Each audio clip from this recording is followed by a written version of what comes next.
भुषंडी जी।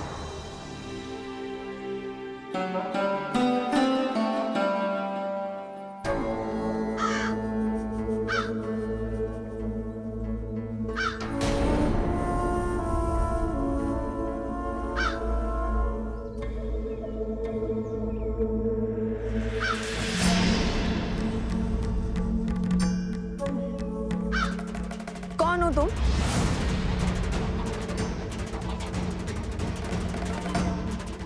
इसी क्षण अपने मूल स्वरूप में आओ, अन्यथा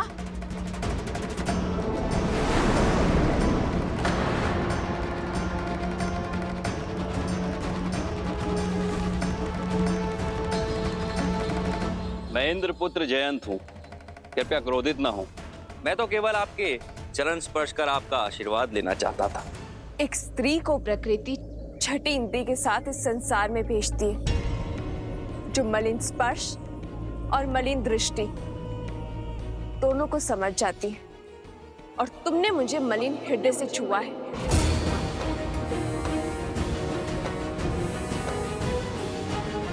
मेरी दृष्टि और भावनाओं पर प्रश्न उठाने का क्या अधिकार है आपको?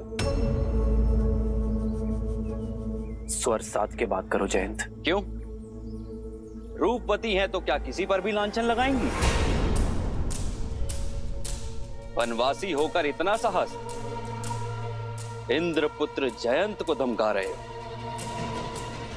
ठीक है, छुआ मैंने तुम्हें मलिन भाव से, क्या कर लोगी? क्या कर लेगा तुम्हारा ये वनवासी पति?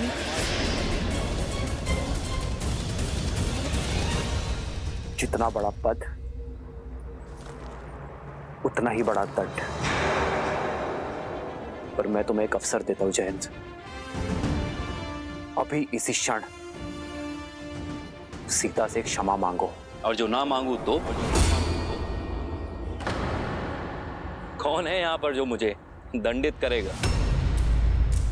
राजपाट छिन गया, वन वन यूं तपस्वियों की तरह भटक रहे हो, लेकिन अभिमान ज्यों का त्यों।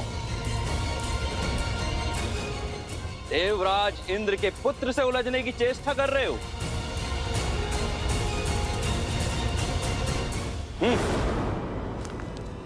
रुक जाओ जयंत।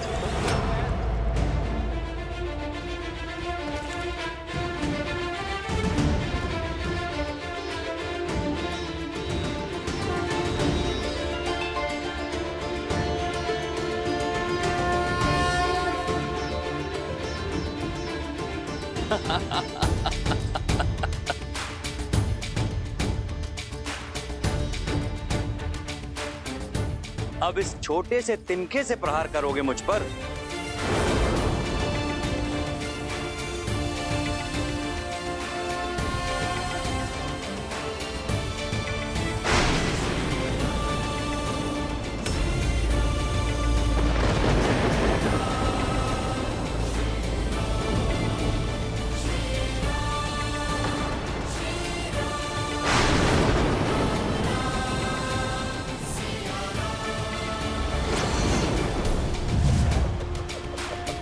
ब्रह्मास्त्र।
श्री राम रक्षा करो श्री राम, भूल हुई, क्षमा कर दो श्री राम। रक्षा कीजिए प्रभु, मेरी रक्षा कीजिए। काम ने मेरी बुद्धि भ्रष्ट कर दी थी। माता मेरी रक्षा कीजिए, भविष्य में ऐसी भूल कभी नहीं होगी। मैं पर स्त्री को अपनी माँ का आदर दूंगा। मेरे प्राणों की रक्षा कीजिए। युग चाहे कोई भी हो, समय चाहे जैसा भी हो, एक स्त्री की गरिमा भंग करना सदा ही महापाप की श्रेणी में आता है जयंत। यदि एक निर्धन की लज्जा पर प्रहार करोगे, उसे सताओगे, तो एक तिनका भी ब्रह्मास्त्र बनकर लगेगा तुम्हें। कुछ अपराधों के लिए क्षमा नहीं, सीख देनी पड़ती है।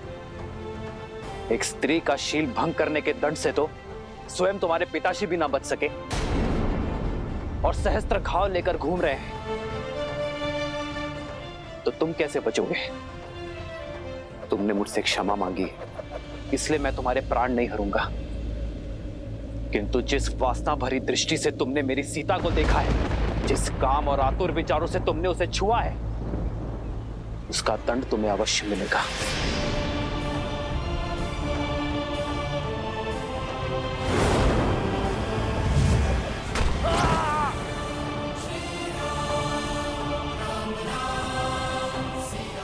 मुझे जीवित छोड़ने के लिए धन्यवाद श्री राम।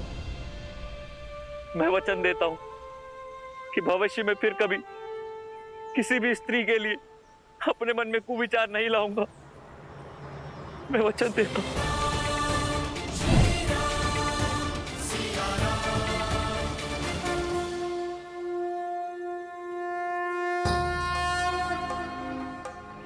मार्ग दिखाइए ऋषिवर। भरत, तुम क्यों राम के कर्तव्य पथ का कांटा बनना चाहते हो? राम तो संसार के हैं, उन्हें क्यों अयोध्या तक सीमित करना चाहते हो? ये आप क्या कह रहे हैं ऋषिवर?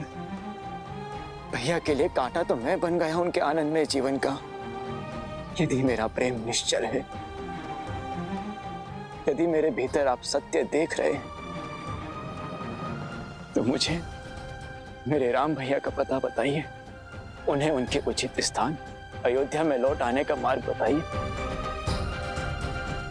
अन्यथा मेरे जीवन का कोई अर्थ नहीं है।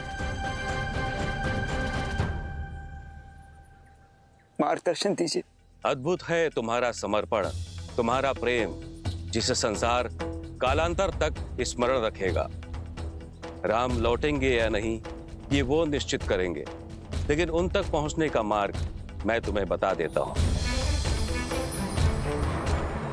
सुमत जी, निषाद राज जी, आप दोनों दो टुकड़े लेकर अलग अलग मार्ग से चित्रकूट के प्रस्थान करें और मैं प्रजा और परिवार के साथ आगे बढ़ता हूं।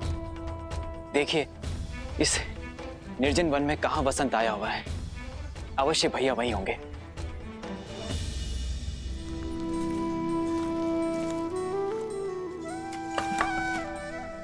ईंधन के लिए लकड़ियां ले आया हूं माता। अब मेरा विचार है कि इन लकड़ियों को हम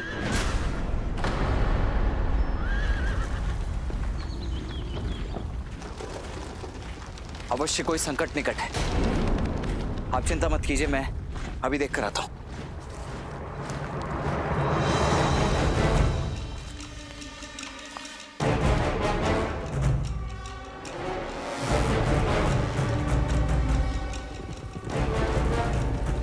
अयोध्या का सैन्य दल।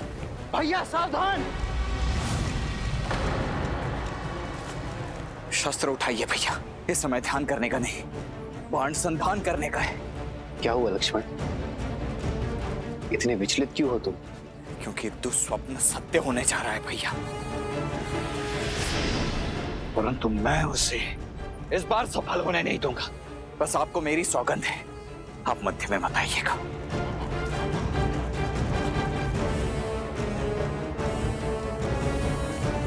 क्या हुआ लक्ष्मण? कौन आया है? वही भैया, आपका प्रिय भरत। क्या मेरा भरत आया है?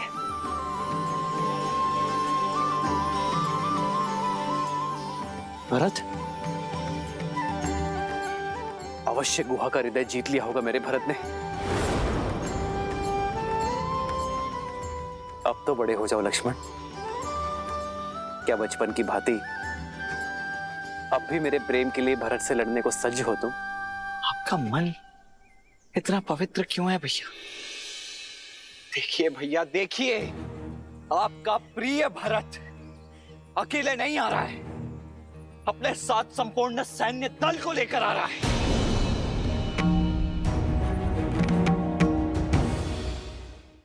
आपका प्रिय भरत अकेले नहीं आ रहा है, अपने साथ संपूर्ण सैन्य दल को लेकर आ रहा है। और सेना लेकर कोई भी भ्रातृ प्रेम जताने तो नहीं आता है भैया, आक्रमण करने आता है। आपको निष्कासित करके उसका मन नहीं भरा है भैया, और फिर अयोध्या के मन में अब भी बसे तो आप ही है ना भैया। इस बात को सहन नहीं कर पाएगा, वो नहीं कर पा रहा है। भय है उसे भैया कि कहीं उसका राज्य उससे छिन ना जाए, इसीलिए आप पर आक्रमण करके इस संदेह को सदा सदा के लिए मिटा देना चाहता है। लक्ष्मण, संसार में ऐसा कुछ नहीं जो मेरे भरत के मन को मलिन कर दे। माता कैकेयी के लिए भी तो आपके विचार यही थे ना भैया, परंतु उनका मन तो हो गया मलिन। भूलिए मत भैया, भरत की धमनियों में भी उन्हीं का रक्त दौड़ रहा है। शक्ति और सिंहासन की चाह ने देवराज इंद्र तक को भ्रमित कर दिया था, फिर भरत तो एक साधारण सा मनुष्य ही है ना। यही तो अंतर है इंद्रदेव में और भरत में लक्ष्मण। वो भरत है, कभी भ्रमित नहीं हो सकता। तो मैं भी आपका लक्ष्मण हूं भैया, जिसके जीवन का एकमात्र उद्देश्य आपकी रक्षा करना है और कुछ नहीं। और ये तो मैं करके रहूंगा। लक्ष्मण,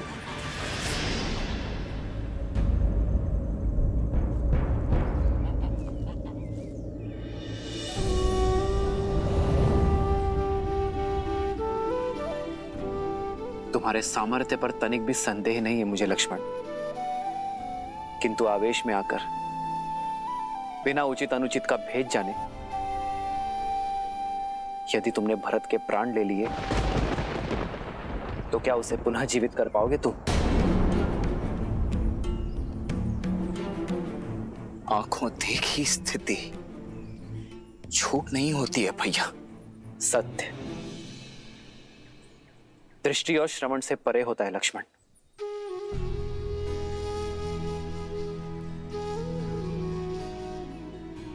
यदि भरत पर नहीं तो मुझ पर विश्वास कर लो। भरत के मन में केवल निश्चल प्रेम वास करता है लक्ष्मण, और कुछ नहीं।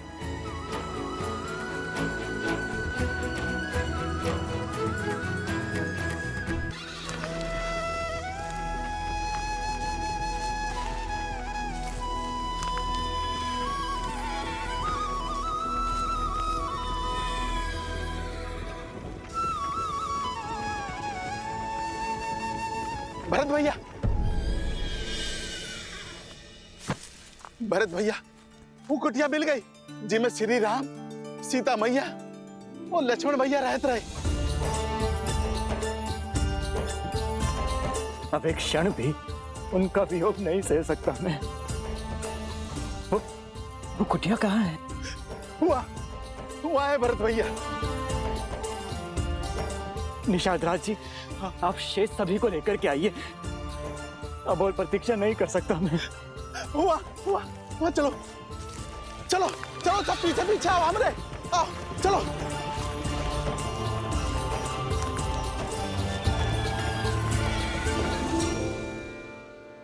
आओ लक्ष्मण भैया। भाभी माँ, आप ही समझाइए ना भैया को। समझने की आवश्यकता तो तुम्हें है लक्ष्मण। आवश्यक तो नहीं ना भैया, कि स्नेह का जो बीज आपके मन में पनप रहा है वही भरत के मन में भी हो। यदि उसका ध्येय युद्ध हुआ तो करने दो। भरत हमारा महाराज है और राजा पर अस्त्र उठाना अधर्म है। तो यह अधर्म करने के लिए भी सज्ज हूं मैं भैया। यदि भरत शत्रु बनकर आया ना तो आपकी सुरक्षा में उस पर शस्त्र उठाने के लिए तनिक भी संकोच नहीं करूंगा मैं भैया। लक्ष्मण,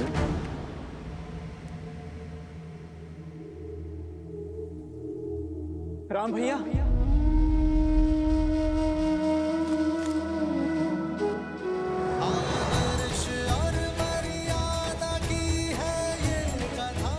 भरत, राम भैया,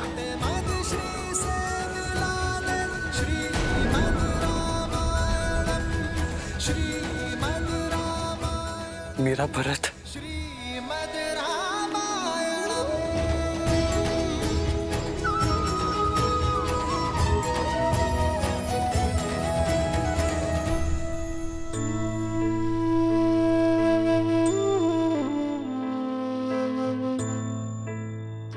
हमारा अयोध्या का महाराजा भरत। आप महाराज मत कहिए भैया।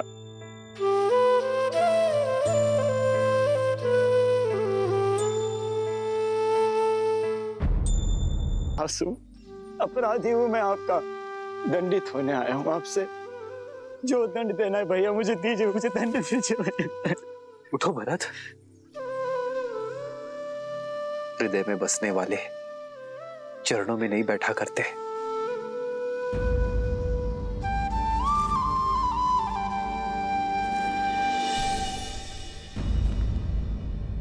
मैं हृदय से लगाने के नहीं बल्कि 100 कोड़े बरसाने के योग्य हूं।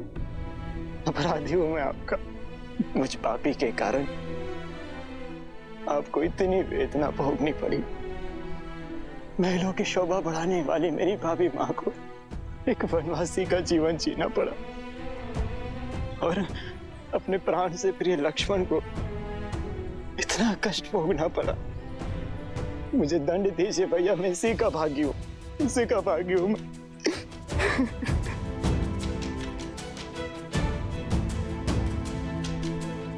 भरत भैया, बचपन से आपने सदैव मुझे अपने साथ रखा, कभी मुझे अकेला नहीं छोड़ा। सदैव हर निर्णय में मुझे अपने साथ सम्मिलित किया। एक वृक्ष बनकर मुझे सदैव अपनी छाया में रखा। इस बार बिना मुझे सम्मिलित किए अपनी छाया से दूर कर अकेला छोड़ा है अपने भरत को, अकेला छोड़ा है भैया। भरत,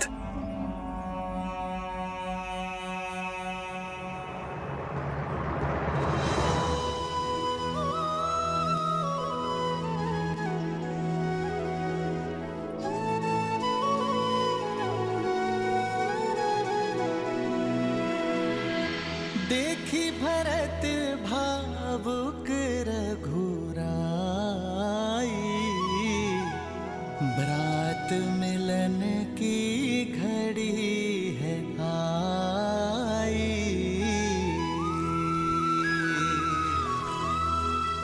प्रेम सहित प्रभु हृदय लगाए, दृश्य मनोरम मन हर्षाए।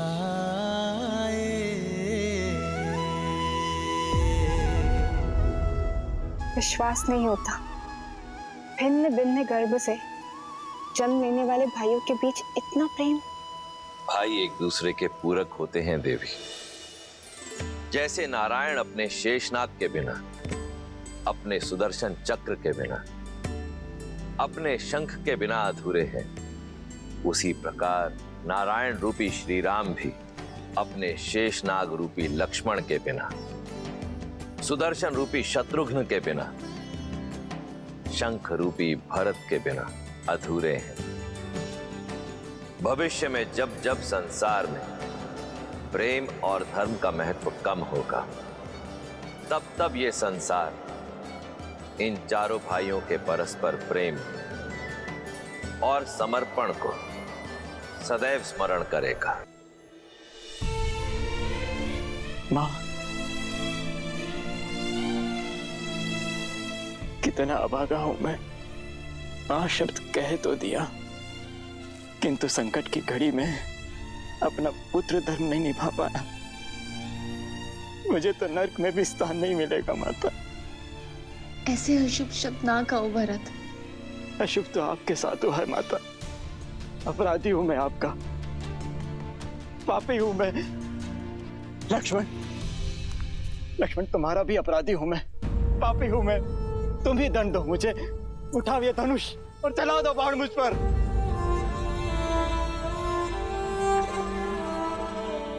कर दो मुझे दुष्टा कैकई के पुत्र होने की ग्लानि से मुक्त। कलंकित कर दिया उसने मेरा जीवन। भरत,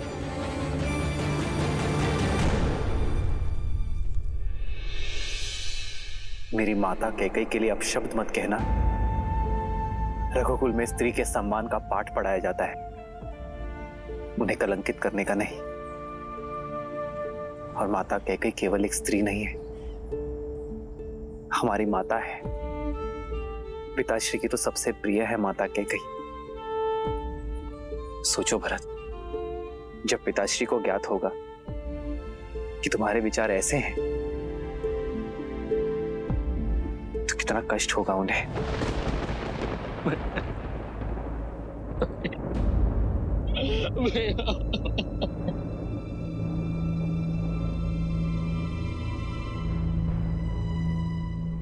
भरत,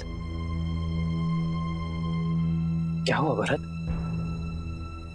मैं हूं ना यहां तुम्हारे पास, अपने भरत के पास।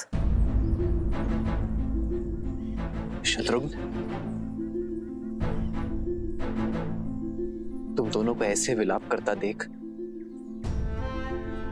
मेरे मन में अनगिनत कुशंकाएं जन्म ले रही हैं। और तुम दोनों यहां अकस्मात कैसे चले आए? अयोध्या में सब कुछ कुशल मंगल है ना भरत? और पिताश्री कैसे हैं? पिताश्री तो ठीक है ना? उन्हें छोड़कर कैसे आ गए तुम दोनों? पिताश्री, पिताश्री। उत्तर दो भरत, मेरी बात का उत्तर।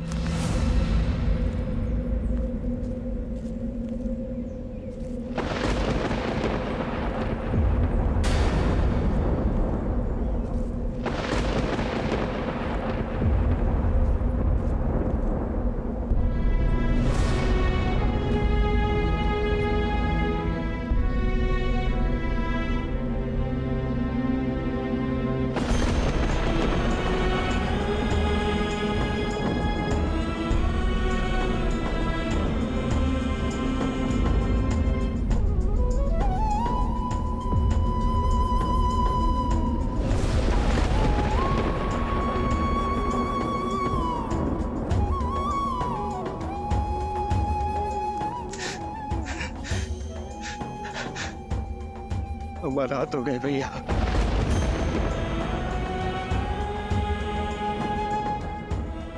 हमारा हाथ हो गए।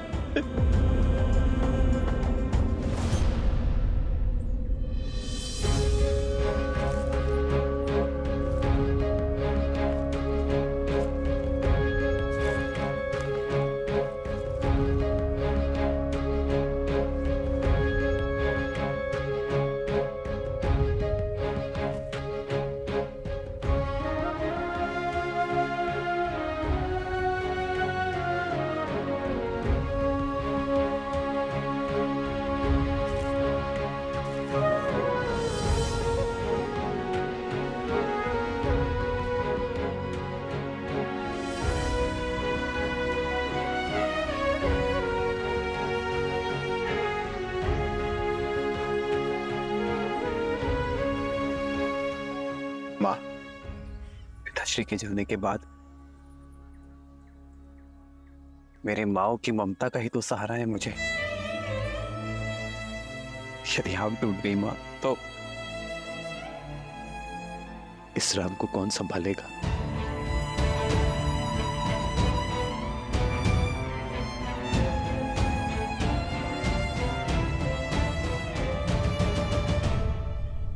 क्या कई माँ नहीं आई?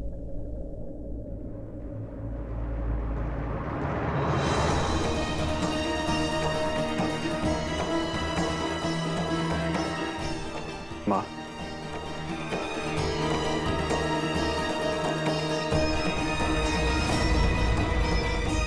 माँ होने का स्थान और सम्मान दोनों खो चुकी हूं मैं। मुझ जैसी कुमाता के चरण छूकर आपके भागी मत बनो राम। स्वर्ग जैसी अयोध्या में ईर्ष्या का बीज खोला है मैंने। प्राणों से अधिक प्रेम करने वाले पति के प्राण लिए हैं मैंने। सगे पुत्र से भी अधिक प्रेम और सम्मान करने वाले पुत्र को कष्टों का ये वियोग दिया है मैंने राम। मैं तो तुमसे क्षमा मांगने योग्य भी नहीं हूं राम। क्षमा मांगने योग्य भी नहीं हूं राम। ऐसा मत कहिए माँ, क्षत्रानी हैं आप। अस्त्र को अग्नि में तपाकर अकाट्य बनाया जाता है, स्वर्ण को तपाकर कुंदन बनाया जाता है। आप तो अपने राम को और सबल बना रही हैं माँ। सब नियति का खेल है माँ। जो आज अशुभ है वो कल शुभ हो जाएगा। यदि आपने अपने राम को चरण स्पर्श करने ना दिए तो आपके राम का जन्म व्यर्थ हो जाएगा मां।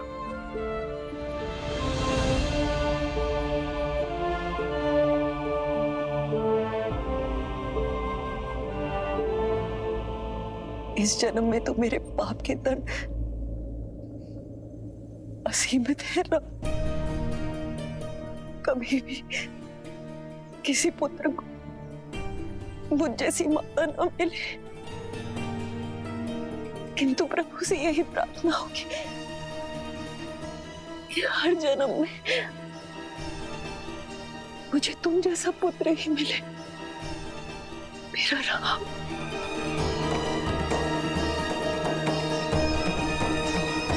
राम,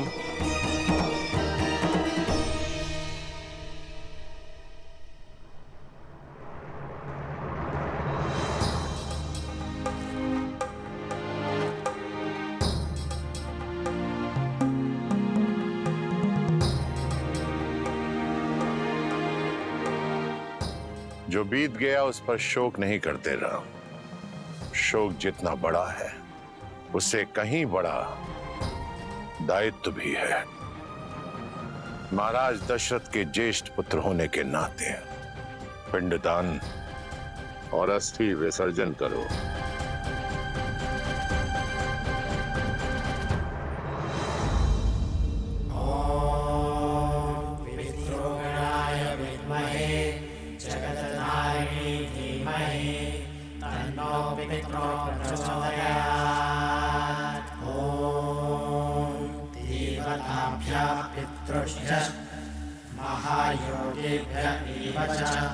नमः स्वाहायै स्वधायै नित्यमेवा नमो नमः।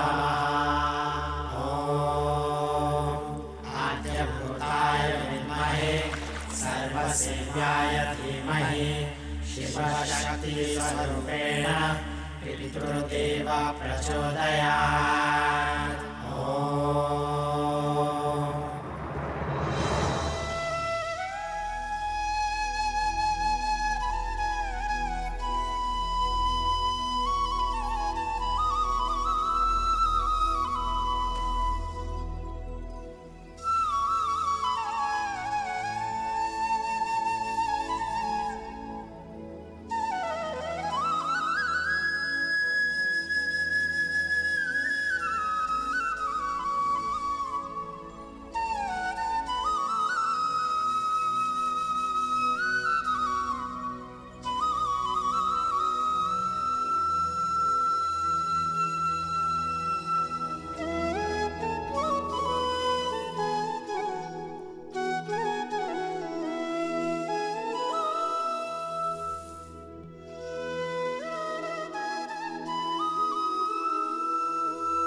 अपना ध्यान रखना। जी पिताश्री, मैं अपना और अपने भाइयों का ध्यान रखूंगा।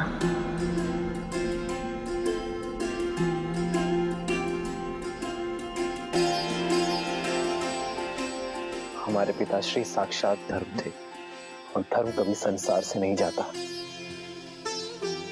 वो हम सब में अंश बनकर, अयोध्या का मान बनकर, रघुकुल की रीत बनकर। महाराज दशरथ की अंतिम संस्कार की अंतिम क्रिया समाप्त हुई। पंचतत्वों से बना हुआ शरीर पंचतत्वों में विलीन हो गया। जीवन का यही परम सत्य है और इसे स्वीकार करो पुत्र, और अपने पिता के सपनों को और उनकी मर्यादाओं को साकार करो।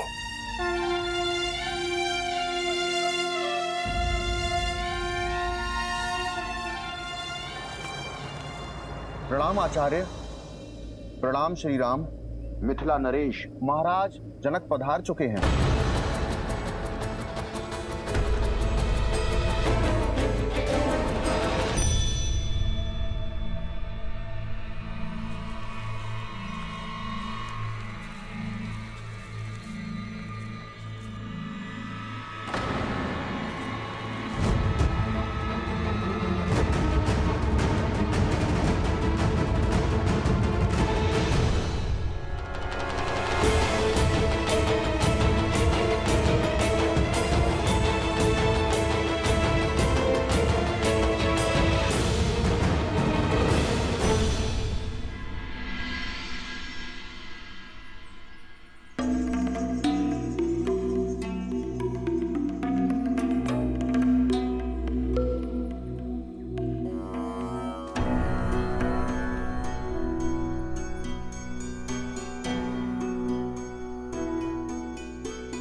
महाराज दशरथ के ध्यान से जितनी विचलित अयोध्या है, उतनी ही शोकाकुल मिथिला भी। महाराज की धर्मपरायणता, उनका शौर्य, उनकी नीतिबद्धता युगों युगों तक स्मरण की जाएगी। अयोध्या और मिथिला को गौरवान्वित करेगी।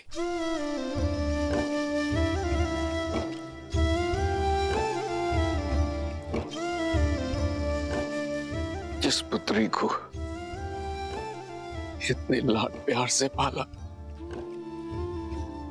उस पुत्री को इस वनवासी रूप में देख आंखें भी भर आई और मन भी। मैं तुम्हारे लिए तुम्हारी माता का संदेश लाया हूं। वो चाहती हैं कि तुम अयोध्या लौट जाओ।